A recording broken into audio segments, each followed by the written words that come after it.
Well, I have with me today a little Bushnell rangefinder. These things are number one in the world. Even on the box it says number one rangefinder in the world at golf. And, rightfully so. I won this last year, a little golf tournament. We had to get something, so I didn't have a rangefinder. I figured I'd go ahead and get one. And I have not used a Bushnell rangefinder in so long. And I want to tell you why. Because one day I got this rangefinder, and once again, the rangefinder is, they should sponsor this video because it really is good. It has haptic feedback, it has pin tracking technology, great rangefinder. But one time I was out and I was playing a round of golf, and the reason I don't like this is because there's this little button, you can see it right here on the side, and you can easily accidentally nudge it or hit it, and what it will do is it will change the yardages from yards to meters. So you may be 176 yards, but if you accidentally hit this button, it will change it to meters and without you knowing, and so it may say, well, it's 200 meters.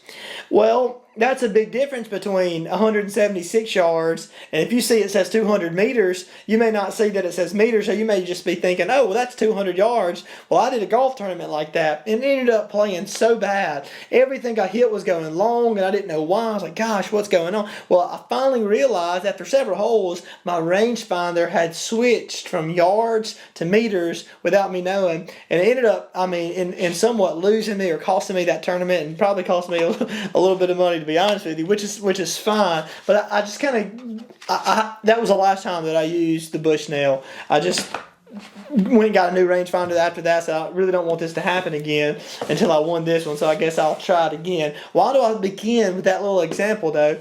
Because that's exactly where we find ourselves in 1 Peter chapter 3. It says this: she may be weaker than you are. It's talking about husbands and wives, so their relationship. She may be weaker than you are, but she is equal. Your equal partner in God's new life. Treat her. Who is the her? Your wife. So treat your wife as you should, so that your prayers will not be hindered.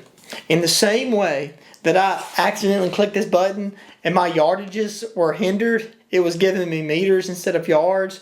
Look, if you're not treating your spouse in love under God, this is not me saying this. This is the Bible saying this. Your prayers will be hindered. You won't be able to have near as much connectivity to God through prayer if you're not treating your spouse how God is calling you to treat your spouse. So this isn't something that we can just throw, oh yeah, we should be nice. Okay, very good. Good Bible study, Dre. Well, let's move on to some more important stuff. No. This is foundational. This is the important stuff. If you go to a hospital and you begin to pray for the sick, you want those prayers to be heard and responded to by God.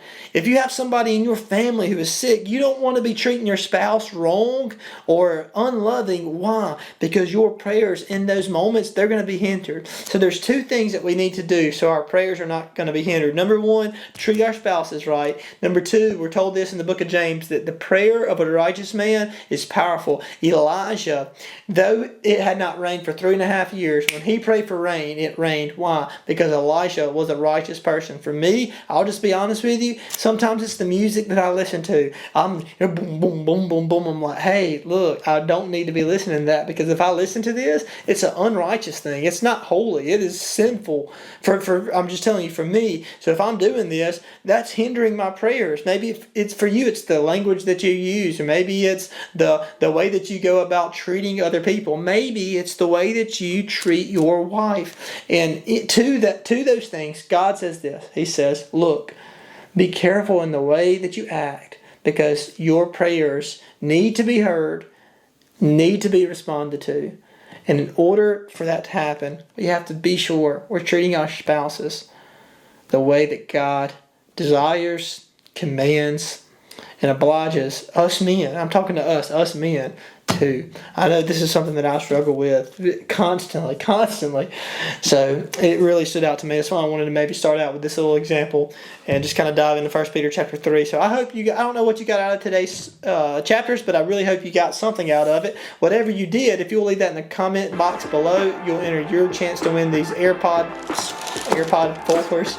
And anyway, tomorrow we will be in 2 Peter chapter Second Peter chapters 1, 2, 3. And I think we're actually gonna, we'll just be in First Peter chapters 1, 2, and 3 tomorrow. I think this is actually day 100, so we're gonna go a few days over our intended days, but we're almost done. We got First John and then Second John, following with Jude. So, anyways, that's where we're going. Tomorrow actually will be my last day with you, and then to close this out, we're gonna have a special guest on here, so you'll see it. But anyways, tomorrow we're gonna be in First John chapters 1 through 5. Yeah, no, hold on, wait. Second Peter. We're gonna be in Second Peter chapters 1 through 3 tomorrow. All right, until then, peace.